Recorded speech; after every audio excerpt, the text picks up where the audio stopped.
There's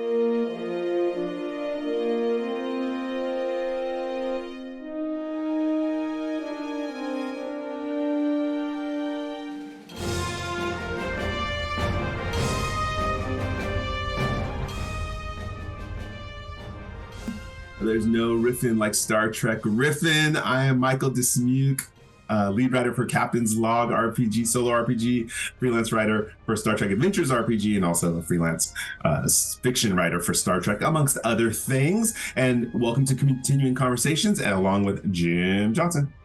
Hey everybody, Jim Johnson. I am the project manager and line editor for the Star Trek Adventures RPG and the Fallout RPG, Captain's Log, all published by Modiphius Entertainment. Also a fiction writer and co-host on this year's show, 4 years strong, going on year 5. Can't hard to imagine that we're still here after all this time, but the conversation never stops. We always find new things to talk about and always find new people to talk with about all kinds of cool things. So, we have a new guest on the show tonight. Returning guest. This is the third or fourth time. Second time. It's my second time. How did I forget that? Yeah, this is time number 2. The first time I was on with Eliza. I'm so sorry. But for sure that this was your first time on the show. No, this is my second time. No, they came on before to talk about Klingons. It was very cool. Oh, that was the long Klingon episode we did. Oh, that was so awesome. Okay, well, I will spare you the usual rigor that we put new guests to because you've already done it. So I have. We can just jump into the conversation. Yeah. So we're talking about riffing. What's our riff about this time?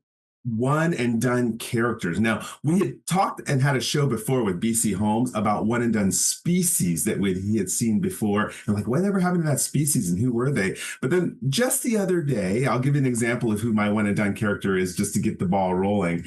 I was watching the episode of TNG where that young child, Timothy, had been rescued by Data. So the ship had blown up and it was...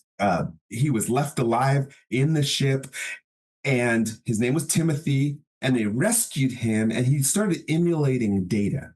And I was thinking to myself, by the end of the episode, with Counselor Troy's help, with Data's help, Timothy came back into his zone. He stopped trying to be an android to hide his feelings because he, was dealing with the loss of his parents, and he was starting to adjust at the end of it. And all of a sudden, it hit me. Where is Timothy now by the Picard era, since we've seen Data in Picard? And so I have to ask both of you, give me some riffs. Where might Timothy have gone after being rescued by the USS Enterprise? And that was the episode Hero Worship, by the way, on TNG. For those who want to go back and look it up. Where might Timothy have gone? I know I had my ideas, but... I would imagine that there's probably a protocol for this sort of thing. It's likely that there is a mandate that when you come across these sorts of children, you bring them to a starbase. And then when they get to the starbase, effort is put into finding their next of kin and trying to find any living family that might still remain, and then figuring out how to get the kid to that family.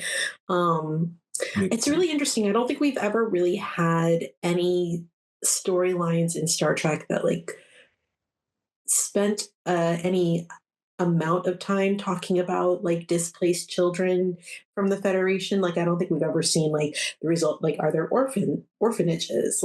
Are there things like that? What happens to those kids?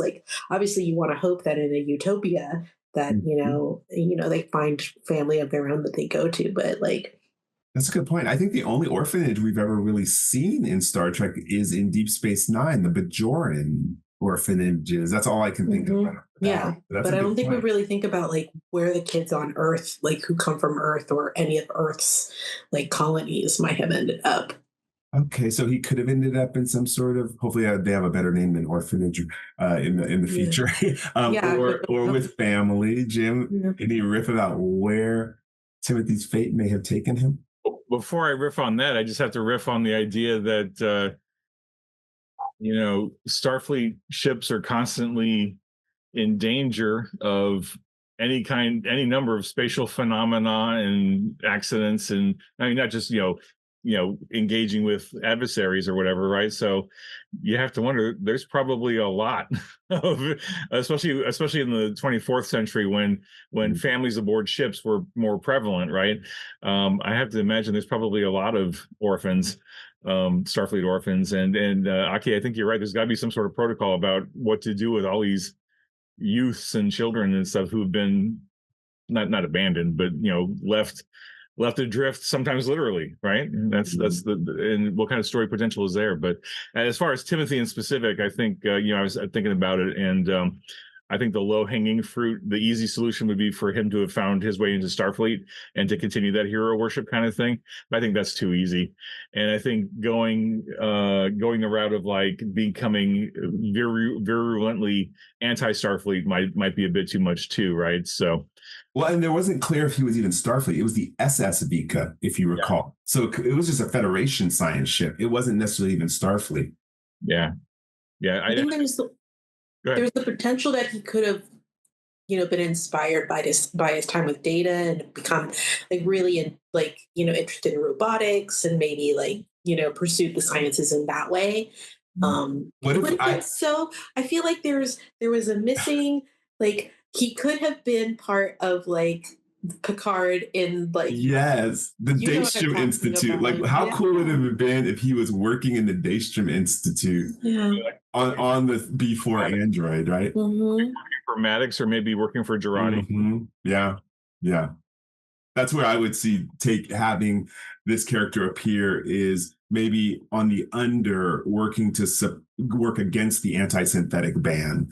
Mm-hmm. Because it's no, Data changed my life. And maybe he even became a counselor because of how Deanna Troi was. It's maybe he became a counselor and using androids and robots to help children who suffer trauma. Oh, sure. He's not even the only kid that kind of goes through a very similar thing on TNG, because there's also the kid that Worf kind of adopts and sort of takes care of. Oh, his mother had died in a shuttle accident or something. It was on an away team, yeah. And he ended up with a warrior species. That's and right. Yeah. Interesting. So just something for all of you playing in the Picard era. There's a character out there that you have a great backstory that you could actually adopt and then bring it into your Star Trek Adventures game. That's one idea. All right, Jim, then Aki. What's your character? I think partly because he was so powerfully portrayed, but he was only in the one. I mean, it was one episode. I think it was actually a two-parter. I really enjoyed David Warner playing Gul Madred in Chain of Command. He was the Cardassian who imprisoned Picard and tortured him for an episode and a half. There are four lights and all that stuff. And I think I picked him because he is such a great adversary to drop into literally any campaign, right? Because Picard's not the first person he tortured and tried to break. He's probably done that countless times over his career, and he'll probably continue doing it countless times in his career until something happens to him in the Dominion War, probably. Who knows? But I think just because that performance was so powerful, and he forced us as the audience to see a different side of Picard that maybe we didn't really want to see, right? I mean, no one wants to see, a person go through that kind of horrific, experience. But I think the idea of that kind of menacing character being added to a campaign, whether it's a one shot or just an extended campaign, I think just was really, really interesting. Yeah, everyone loves a villain with a past so that all your players, if they're familiar, kind of shiver when you enter them into the scene. All the work is done for you. You don't have to build up anything coming in. There's another Connor Self. He runs a game, and he came on the show and he said that the character they used was actually the daughter from that show. So remember, the daughter walked in to look at Picard and then walked out, and one of the characters in his game has grown up and she's an archaeologist now, and that was her father. And that was another mind-blowing. That was a one quick character, and again, someone went off and ran a game with it. Really cool. Yeah, I think the one and done character that'll always stick with me the most is, and I apologize because I'm blanking on her name, is Jadzia Dax's old flame. Um, Yeah. like, I mean, that's a pretty significant moment Mhm. uh, in any Trek show, at least up until then. Are you looking up the name for me? Thank you, I appreciate it. Lenora Khan, I think. Yeah, maybe. It's Yeah, Khan for sure, because yeah, it was a yeah. different spelling on the name Khan, but definitely Khan. Yes. Yeah. But I also think that like the Trill in general just have like this really cool potential. Like you can always kind of bring them back in new iterations and you can't really do it wrong because like, Trill are by, nature non-binary, like genderless, Mhm. like kind of deal. And so like the idea of like Khan coming back, even though her storyline was very specifically kind of more romantic in Bend. There's something about the philosophical aspect of like, you know, like Trill like continuing on through and like yeah. I just think it's. I mean, it would have been really cool to see if there was still a con around during Discovery. Like Yeah. that would have been really interesting to see. It's just like how long has that Trill line managed to go? Like, Well, because at the end of the episode, they just broke up. They went their separate ways, mhm, right? mhm. Okay, so that's what happened at the You end. never see her. You never see her again. I don't even know if she's brought up ever again. Oh, you actually blow my mind with this one because the premise of the episode is that because they had been married in the past, they should never get back together again. I wonder if future symbionts or future joint Yeah. trio, those same two, would regret that decision in the Yeah, future. especially after the burn and like, Right. I feel like because the Trill are so long lived as a species because of the symbiote, like and the amount of experience that they accumulate like over thousands of years. It's like Mhm. how long could it possibly take before Khan and Dax meet each other again at some time in the future and just go, you know what, it's been 2,000 years. Like, who cares? Like, That's deep. Oh, yeah. wow. And I think that's something that's really interesting about Trill in general is that they do have that sort of like that ability that you could bring Jadzia back anytime you wanted. Not Jadzia technically, but Dax you could bring back. Like, even though they're not technically one and done's, like the Trill are, in my opinion, like kind of great fodder Mhm. for, bringing in an NPC that might have a familiar symbiote name. And I don't even know how many transfers can trills do. Is there a limit to how many I times they can don't transfer? think so. I think as long as the symbiote survives, they can continue to be joined. Yeah. Yeah, I think Dax had 9, and I don't remember there being another symbiote reference that had more lives, but yeah, I have to think that they are like you were saying, Aki, they're as long lived as they can find hosts for, right? So I I think believe so. I go think on. I think it's possible that symbiotes may choose to retire. Mm. Like they might be like, I'm good. I'm just gonna swim around in these pools for like however much longer I have. Like Yeah, I I don't felt know. like there was also a symbiote that chose to die. Also, maybe it was a novel I was reading though, where it said that I Maybe. want this to be my last iteration. Yeah, I think as long as their pools are properly maintained and they have Mhm. everything they need, they can survive for quite a while. Mm. Um, That was a good one, Renara Khan. Good call. yeah, I mean, like I said, she's been with me for a very, very long time. I don't think I'll Mhm. ever like obviously I couldn't remember her name off the top of my head, but like she's a character that is stuck with me. And I think Deep Space Nine in general is also really great, like show to pull one and done's from because it's a space station. You constantly have people coming in that like you never see again. Yeah. You never hear from again. I mean, there was the character that came in who was the first I think like proper like disability representation on In the Deep Space wheelchair. Nine in the Yeah. wheelchair and like we never saw her for more than one episode like True. Yeah. yeah. She's serving some. It's in Melora. Yeah. Hmm. He's our resident DS9 expert, so he'll know I all. love DS9. It's like yeah, but um, yeah, there are like just tons of like those types of characters. Before I lose the thread, I just need to give you a little bit of an aside, just a peek into just how much of an utter Star Trek geek I am, and it's only because you mentioned Lenora Khan, and I wasn't thinking I would ever bring this up in an episode, but a number of years ago there was a Star Trek auction online where they were selling off, props and costumes and models and stuff just to, get stuff out of the warehouse and to raise money, probably for a charity. I don't remember specifically off the top of my head. But the earrings that Lenora Khan wore in that episode were up for auction, and I won that auction. So somewhere in this house, I don't know where. Oh my goodness. That's amazing. I've got the certificate of authenticity, and I've got a picture of the actress wearing the earrings, and I got the two earrings that she was wearing in those scenes. So I did not bother bidding on the dress, but I got the earrings, I got the actual screen used earring props. So the earrings, I think, are the most valuable part of the costume. I think you got the good end of that. Cool. Yeah, that's super cool.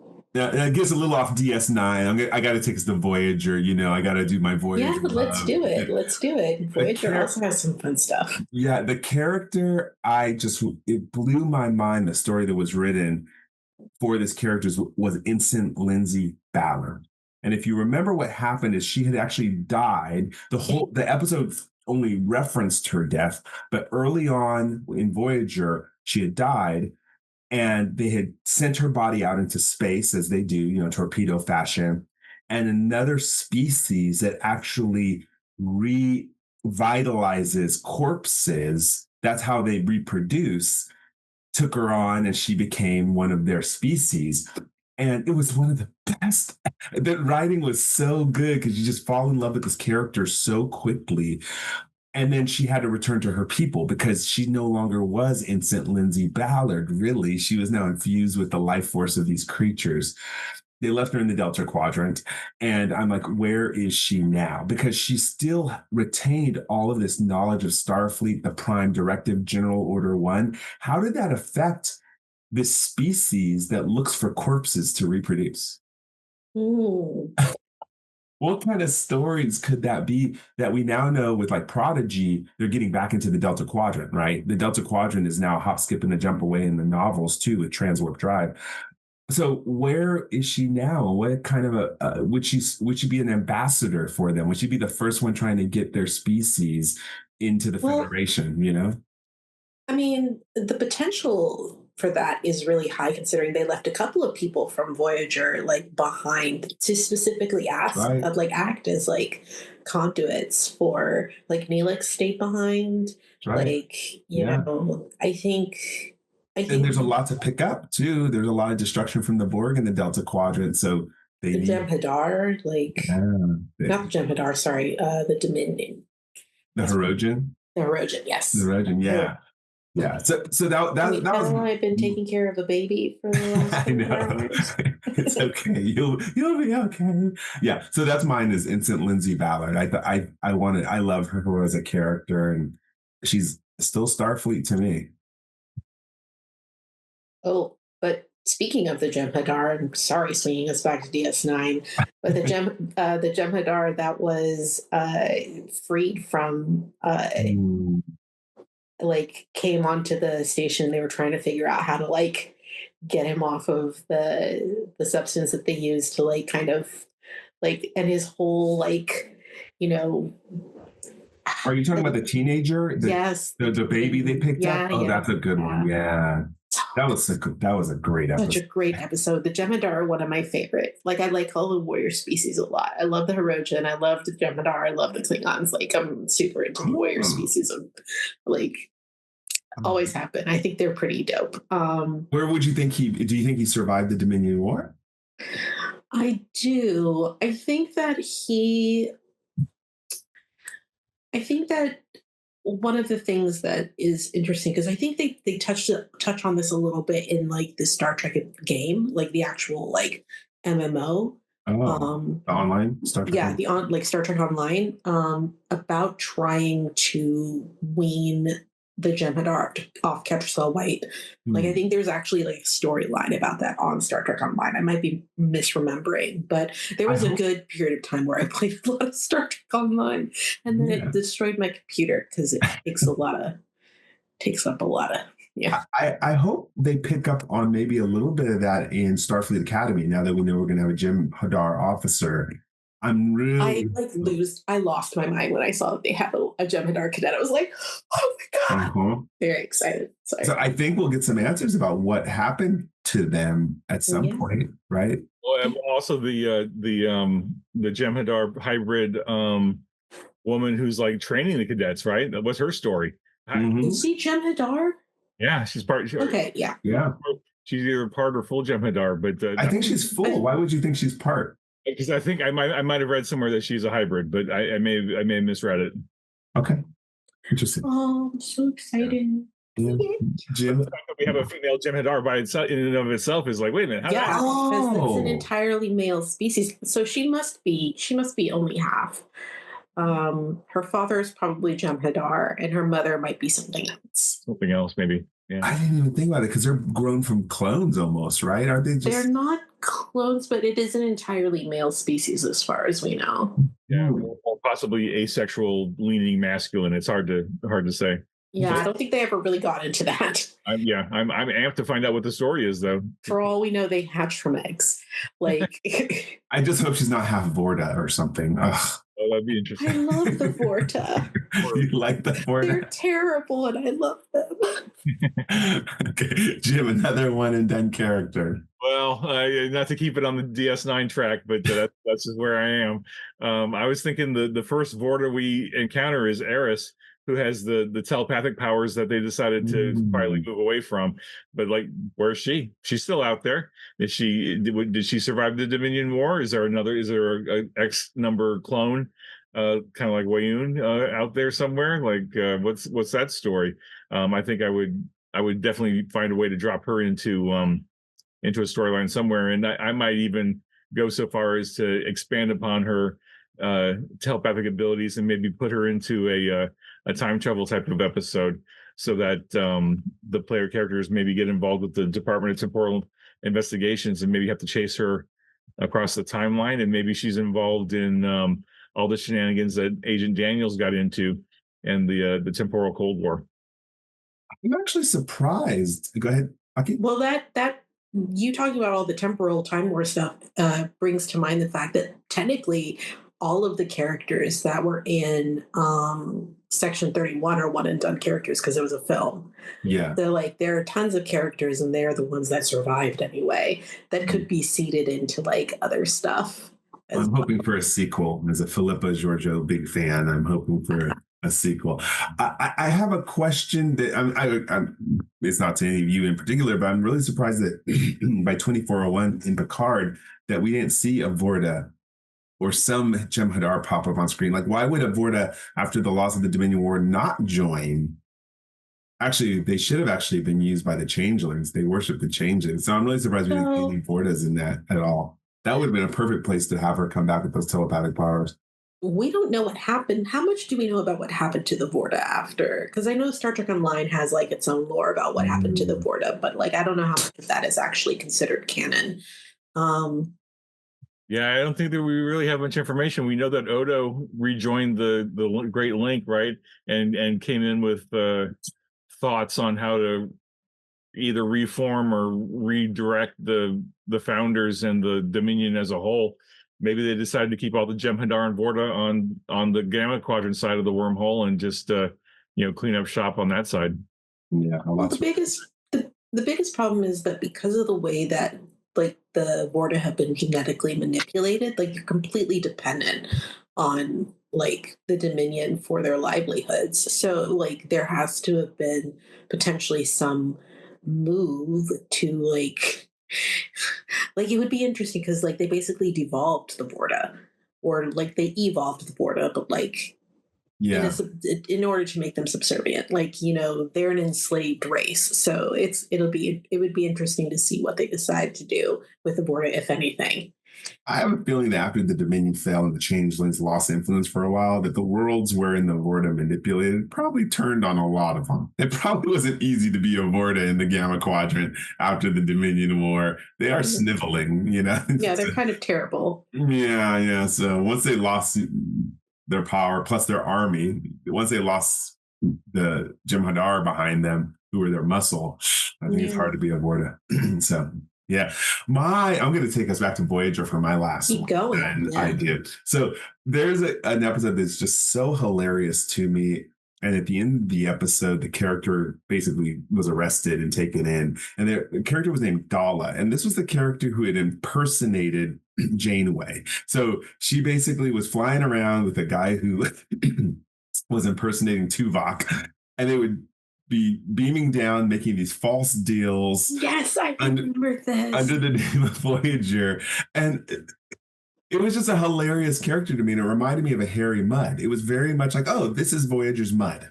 And I really was hoping that she would have come back at some point. So that's one and done where I would love that somehow she's impersonating somebody else, or maybe she's now impersonating Admiral Janeway in the Delta Quadrant to some capacity. They could bring her back in Prodigy. Yeah, that'd be good. She'd be great as a cartoon character. Yeah, because last we started would be great, and she'd be really kid friendly too. Yeah, totally kid friendly. So that would be funny, and that would be my character that I'd want to bring back in some sort of heist of maybe a transwarp ship, or in Prodigy, just presenting she's Admiral. She is basically the Mudd of yeah. She's low. She's scummy. Our favorite kind of character to watch. We don't like. I think that maybe now it's different. But yeah, some of those more kind of zany, off the cuff, like comedic episodes that like kind of worm their way into shows like Voyager kind of end up becoming a little underrated, unfortunately. They do because I think it shows more depth for the characters when you have different types of shows. I mean, look at Strange New Worlds. It's going to go down in history as some of the best Trek ever, just because there's something for everybody. So I always liked it when you had a variety of shows. A variety of characters. I love the comedy episodes in Voyager. I just think the Doctor alone is pure comedy. So it's really cool. I'm trying to think if there were any fun one and done characters from Lower Decks that would be fun in like a live action iteration. Because there were lots of fun. A lot. But Peanut Hamper's not one and done. They were in several episodes. Yeah. I think that they did a pretty good job of cycling their characters, so we didn't get a ton of one and dones. Yeah. But like, was Agamis just in one episode? Agamis, the robot, no, multiple episodes too. Yeah, I think you'd have to like go into the species that they visited instead of the actual like ship characters, because they did it pretty. They kept their core cast pretty tight. Yeah, I would go to the farm then. I those characters from D14. Division D14, Division 14. They had some really weird characters you probably could bring into a ship. That would be really interesting. No, I just there's so much beauty in Lower Decks that I would hate to see lost forever. That show ending was just a really sad day for me. I need to watch it again. I need to go through and watch it again. Yeah, it's such a good show. A lot of good stuff in there. Yeah, absolutely.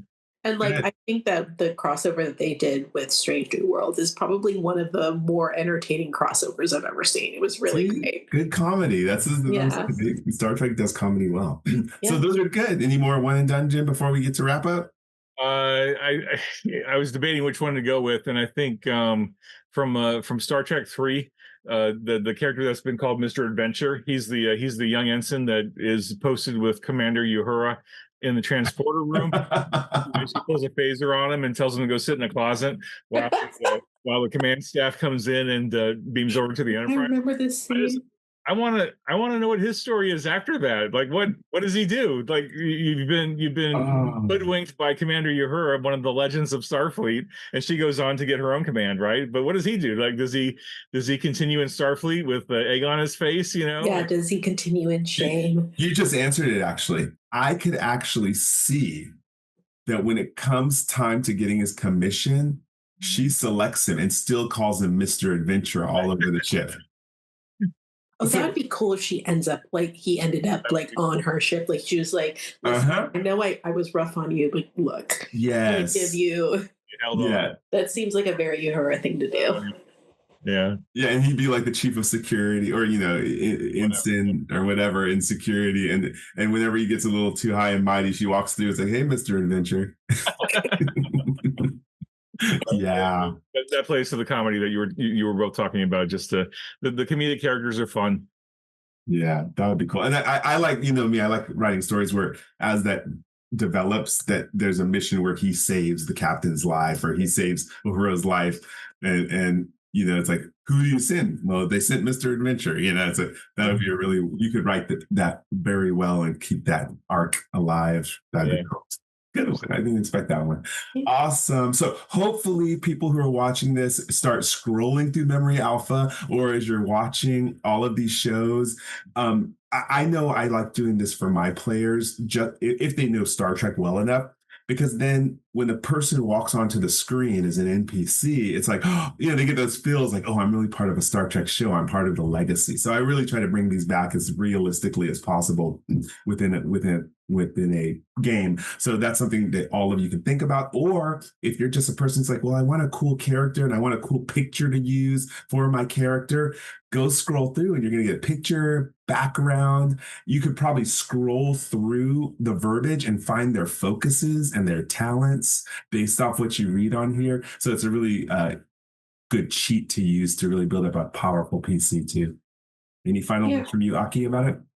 I mean, I don't think that there's any character in the show that's too small to eventually make a cameo somewhere. It's like even if you're playing with people who don't have like the encyclopedic knowledge of something, like even just sparking their interest and like you bring in an NPC and they're like, who was that? And it's like, actually, that's somebody who's been in the show before. It's like you get like you're drawing people in, you're giving them like more excuses to like dive into the material and learn like weird, stuff, fun, weird stuff.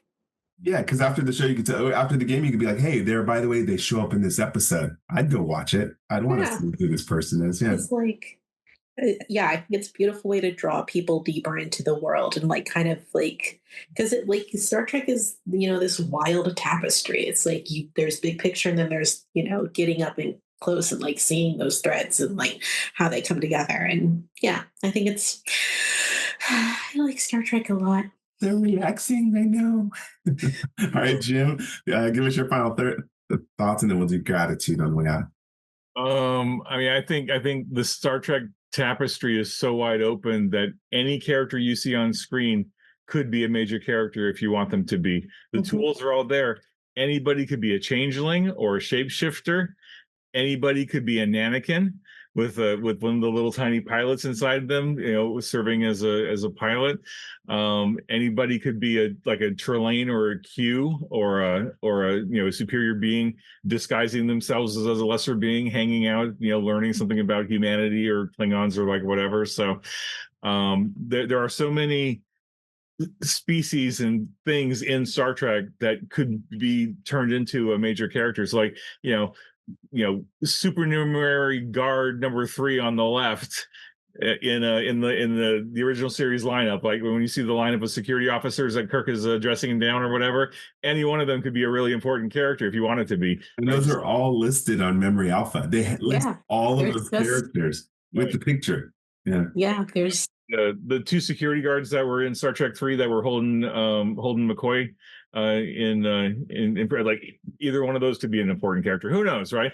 Like literally any episode, pause on any group scene and pick a character and say that character right there, that I know my character knows that character and here's their whole story, and then use Captain's Log or the RPG to expand upon it. So I mean and plus, you add in time travel, right? Anything is possible. Anybody could be anybody. I mean, look at Kovich, right? Kovich is actually Agent Daniels, spoiler alert.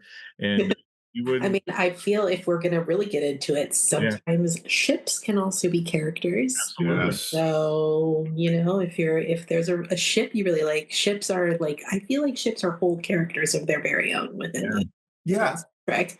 I like that you say that because, we haven't seen every year that the Enterprise was in service or all of its captains. So there's many. If you want to captain the Enterprise, go ahead. Just pick a year that you never saw on TV before, and you were there for 5 years. I love that. Yeah. Go. Considering how many times those computers glitch out, like I would say that there might be a personality disorder involved with some of these ships. Indeed, there are episodes about that. Yes. Cool. All right. So in the way of go ahead. What a great riff that would be, right? A ship that has a multiple personality disorder, or whatever the current terminology is. But yeah, I feel like we saw that with Isola, right? In Discovery. Yeah, with Discovery. Yeah. She would blip in, blip out. Yeah. Okay. And then just like the ship became like an actual sentient being. Yeah. Which is like super cool. And then also I'm taking it way back to TOS now. The inventor of the Duotronic computer. Oh, Daystrom. Remember, he had imprinted on the computer and it took on his personality, including all of his bad quirks. That's fresh on my mind. That's weird. Yeah.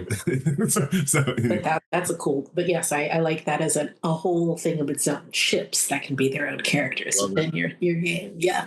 We all know too much collectively about Star Trek, if that's such You ever know too much? No. All right.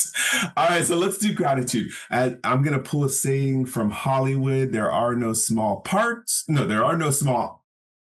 There are no small parts, only small players. Only small actors. Yeah. Right? So I think all these actors, we watch them so many times, they're not small to me at all. So I'm going to think Timothy was Joshua Harris, played by Joshua Harris.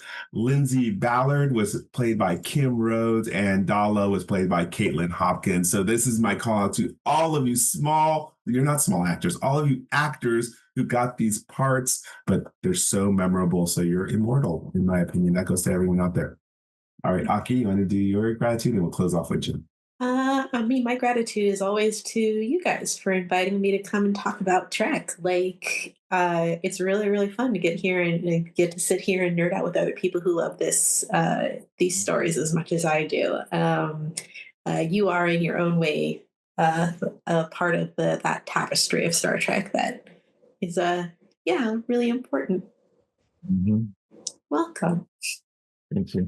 Yeah, you both stole my gratitude thunder. I was gonna thank all the actors who take even the most minor roles and put all their all into it, because I mean that's their job, but their passion comes through even in the most basic roles. You got no dialogue, or you got one line of dialogue, you're doing something interesting in the background, you're emoting, you're doing your thing. Always gratitude for that. And then gratitude to Aki and to Michael for just an opportunity to geek out for a while and share our mutual love of Star Trek, and just be able to talk about this stuff in ways that like the mundanes don't really get. Oh, Michael's got something. You're muted. What's up? Something just blew my mind. Just so you know, Jim, I'll let you finish. But as I was clicking on the actress Caitlin Hopkins, she also played Kalani, the Vorta. Oh, so Dala is the same actress as. So I just think that's funny. We both picked her characters as who we want to see continue. I think that's kind of Worf's girlfriend. Worf's the actress who plays Worf's girlfriend, or like his longtime ex, with whom Alexander is like their shared child. Yeah. She plays Q's mother, the young Q. Yeah, you're right. Yep. Yeah, in Voyager. So like Jonathan. Yeah. So does that count as a one? Oh wait, it's a one done character, not one and done. Yeah, the character is one and done, but not the actor. So sorry, Jim. That just blew my mind when I saw it.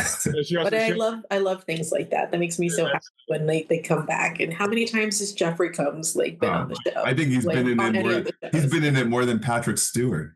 Yeah. Then that's Susie Plaxton. She played a great one and done character on Enterprise. She played a Andorian, like a security officer type. She was awesome. Yeah. I do remember her. Yeah. Really, really powerful character. So gratitude for us to be able to just get together and just geek out on Star Trek for a while and pull all these weird references out, and Aki, you're always welcome to come back and talk about DS9, because if you guys do an episode that's like focused on DS9, like okay. And Yeah, and everybody listening to this, please put in the comments your favorite one and done character too. I just would love to see the list to see, now it just gives me more fodder of what to go back and watch out of order. So everyone should do that. Gosh, I haven't done like a full rewatch of all of Trek in a really long time, but there's so much Trek now. I don't know what.